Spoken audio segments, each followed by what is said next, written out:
My name is Sinead Stanley and I'm a commissioning manager at NHS Leeds Clinical Commissioning Group. I've been working with wheelchair services in Leeds to implement personal wheelchair budgets, or PWBs as we call them. This has been happening from the 1st of April 2018. The purpose behind personal wheelchair budgets is very much around enabling the person to have the wheelchair of choice. Before personalised wheelchair budgets, people had two options. The first was to accept what Leeds Wheelchair Service could offer, and the second was to take a voucher to an approved supplier and buy the equipment themselves. PWBs enable the person to have more control over the choice of wheelchair. The person can actually have an NHS wheelchair, or they might choose to have additional accessories with the wheelchair, or they can actually obtain their wheelchair through an independent provider. We have noticed an increase in people going for the notional plus option, so they are choosing to top up either to upgrade a wheelchair within wheelchair services or to spend it on an additional feature of the wheelchair. What will happen is we will do a prescription form for the piece of equipment.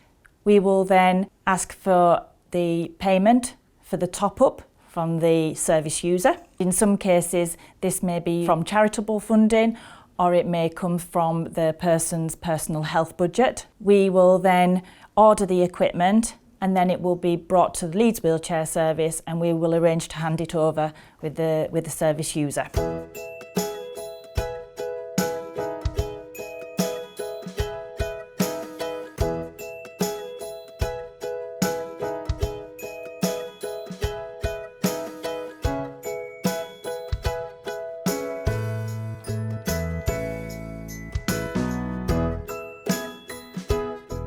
In the past, the wheelchair was just like, this is what you're getting, and it was just kind of, that's it. There was no scope for adaptations or anything like that. So this new process, when I contacted them and we met with the Sunrise medical representative, it was just like kind of, you get your standard chair, but then you can adapt it to the way that kind of suits Isabel better.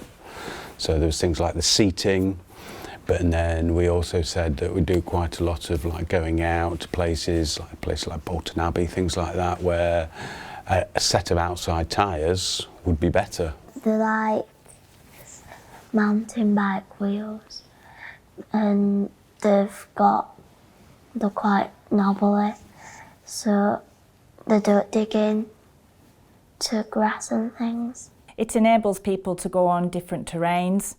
They are then able to access more outdoor mobility, which they couldn't do before.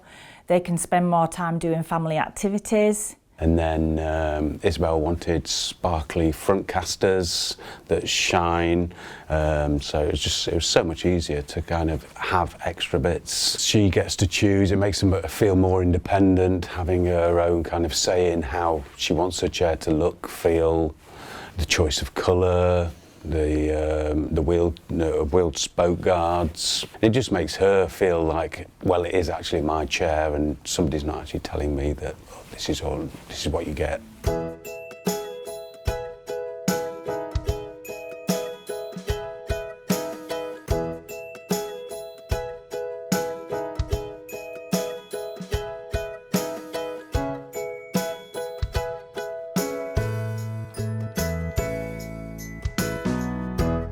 I'd say for the first time I've actually properly sat down with someone and actually looked at what my proper needs were for a new chair. So we saw you a couple of weeks ago in clinic for an assessment. Yeah. What were the problems that you had last time? Mainly that, the chair's getting old and a bit more kind of unpredictable with charging times. The backrest is getting very uncomfortable with the actual backrest kind of cutting in under my armpits. So I think the personal wheelchair budget really kind of sat down and said, look, what might be the best chair for me that's still practical and can still go at a reasonable speed but actually properly meets my needs. The wheelchair service provision is unique because it cuts across lots of different areas of a person's life. The seat raiser has been an important one for me, not least for going out and socialising with friends, so I can actually chat with them at the same level, particularly if you go anywhere noisy. Trying to chat with someone who's standing up and at a different level, it's very difficult to do. So I can now come up to the same level as then, but equally if I'm out at networking events or out even doing talks where I'm at the front of a room, it could be difficult for people to see me. So being able to effectively come up to the same level that I would be at if I was standing up without a wheelchair is quite important, and just for that general feeling of being able to, almost effectively stand like anyone else in the room.